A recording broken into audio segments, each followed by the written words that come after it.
Erikiga ini Mukono kiche kiri eyo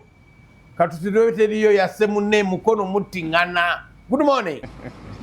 Neyanziza nnyo omwami Charles James Nkubuge Jennifer Fulufiga mulabi waffe owa Assault TV Mukono obudde bukedde bulungi akakuba akakedde kutonya era nakati kakyafuyirira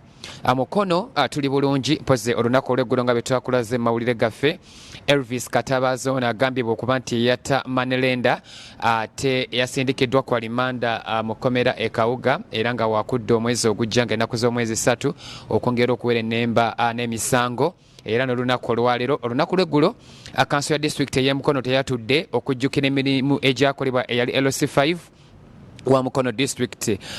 Honorable Godfrey Kiwanuka Musisi nga wakuletebwa olunaku olwaleero mu kanso era nga wagenda okuva ku ssaawa 2 kanso egenda kutuula era wagenda okuva atwalibwa agenda aziikibwa mu bitundu eby'Emawotto mu Buyikwe mu district y'e Buyikwe olunaku olwaleero ku ssaawa 10.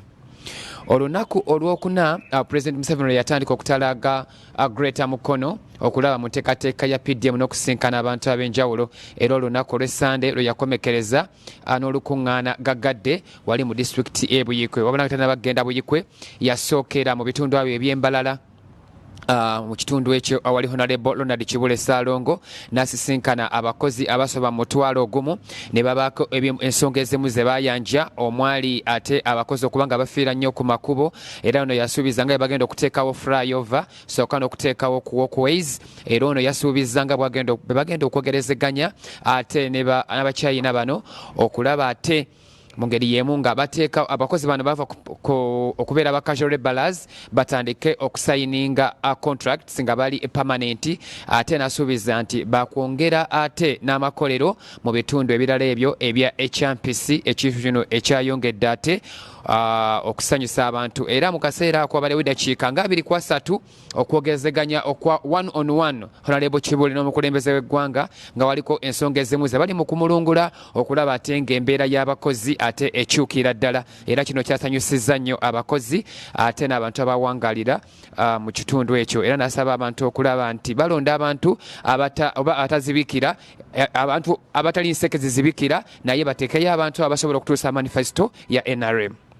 Enkya y'olwaleero ndine assistant RDC wa district ey'e Buvuma omukulu Moses Kizito Bule agenda tukubira tocha mu kukyala kwa president mu kitundu kyabwe ekyo eky'e Buvuma bo bafunyemu batya kubanga mu sisinkano omukulembeze yatugambye nti abavubi PDM bagenda bongeramu ku ssente ate n'okulaba nti abakwatiwe ebintu byabwe byonna bibadizibwa. Oli butereevu ku Assault TV RDC. Nsanyuse nate okuddamu okubeera wano sebo mwami yiga mwebale ate ne bakadde baffe abali eyo nammwe mwebale okukola feno twali ba mukisa e Buvuma okulaba nti omukulembeze w'eggwanga yasookera waffe mu Greater Mukono era ffe twetikka olugendo lwonna olulwe e Mukono kubanga kyataakola walala ewaffe yalambula abalimi 2 ate n'asobola n'okutalaagako mu kitundu n'abuuza ku bantu ekyo nno kyasanyusa nnyo abantu kubanga baali bamaze emyaka egiwerera ddala 12 omukulembeze w'eggwanga tajja ku bizinga. Ekyasinga otusanyusa nti yali musanyufu nnyo olwa pulojekiti y'ebinazi kati egenda mu maaso e Buvuma era yagenda okulaba nga buli kimu ekibadde kimunyumizibwa kirungi nnyo. Enguudo yaziraba nga zikoleddwa bulungi era n'agenda n'alambula n'abalimi baffe. Yasookera mwami Wakko mwami muweereza Wakko oyo y'omu ku bantu abaatukola obulungi ennyo kubanga yafuna akakadde ke ate n'akakozesa bulungi. Nabagambako wano ku Assault ti Buvuma we twajja twali mu bantu 8 naye kati tuyingira abantu 1,000 abaganyuddwa mu PDM. Kakitegeeza nti ate ffe tufunyeemu nnyo era bigenda tukola bulungi era omukulembeze w'eggwanga ffe atukoze bulungi eri abantu bafuna akasente era bakola emirimu gyabwe era walaba ng'ebbaasa ziyitiŋŋana awo mu bantu 12 bantu 24 abayongera okufuna akakadde ate ye mwami Wakko ne bamugulira n'ettaka yiika 2 agaziye kubanga yali akolera ku hafu yiika naye omukulembeze amugamba gulayo yiika 2 oyongerezeeko n'amugana miliyoni 12 asobole okweterezaamu ng'omuntu kati we yagenda eri wa mwami Mubiru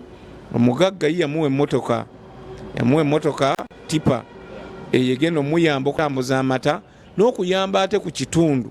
Ate otunuulira ne bassentebe baffe ab'ebyalo ate nabo baafunamu nnyo kubanga buli omu yafuna entambula zebukadde 6 kale ate nga teyakomaawo neeno yennyini gye yayita era yasaasaanya kasente abaali mu kumwaniriza. Kale ne tugamba nti omukulembeze ffe tetumulinaako ttabu era ffe kye tulinda kintu kimu, akalulu nga katuuse tulina okulwana okulaba ng'addamu ng'awangulira ddala kubanga kinajjukirwa ti Buvuma yafuna 36%. Katwagala tulabe ng'afunira ddala 80 oba 90 kubanga ekyamazima enkulaakulana e Buvuma gavumenti ekoze ennere.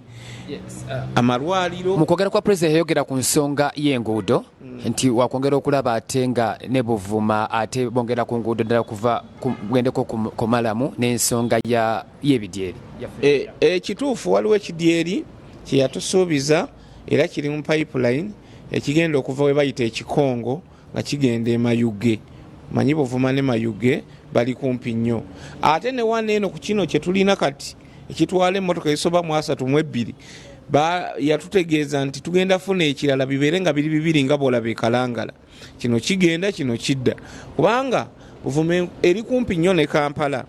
ate n'enkulaakulana y'amaanyi nnyo. Kati abantu bangi abeeyunira okuyingira ekizinga era ku luno Buvuma lwesose n'okufuna ku luguudo lwa Kolasi. Tulina oluguudo lwa Kolasi tunatera okuggulawo luli mu tawuni kansa awo bali mu kulumaliriza kakati ng'ate bwe tulinda luno olugatta okuva ku kidyeri okugenda ku kidyeri ekirala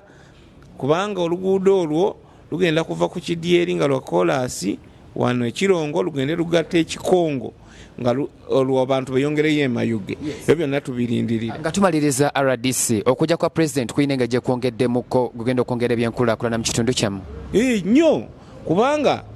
yali aludde nga tamanyi bigenda maaso Buvuma naye okusinziira ku kyeyalaba yeewuunya nanyo omuwulira we yali wano emukono yagamba nti neewunyize Buvuma tewenadde luguudo lwa Kolasi naye bakulaakulanye nnyo. Kati ffe tusuubira nti kati buli kye tugenda okusindika okuyita mu babaka baffe okuyita mu gavumenti ez'ebitundu buli kimu tumanyi nti kigenda kutambula bulungi kuba kati tulina okwongera okuzimba amasomero twongereko ku malwaliro twetaaga ebintu ebirala ebyenjawulo kubanga kati Buvuma egenda kubeera disitulikiti y'amaanyi nnyo ate omukulembeze ke yatuuseyo n'alaba nga enkulaakulana y'amaanyi tumanyi nti buli kye tugenda okusaba kati kigenda kuyitangawo buyisi. Tweyanzizza nnyo oyo Assistant RDC owa disitulikiti ey'e Buvuma Moses Mubiru Kizito ng'alambulula ku nteeka ya President oba reporter bo nga babirabye okukyala kwa President mu kitundu ekyo na biki basuubira okweyongerako. Kankoma mu studio Mwami Charles James Nkubuge ate tweyongereyo mu bitundu ebirala. Download the Salt Media app from the Google Play Store and the Apple App Store.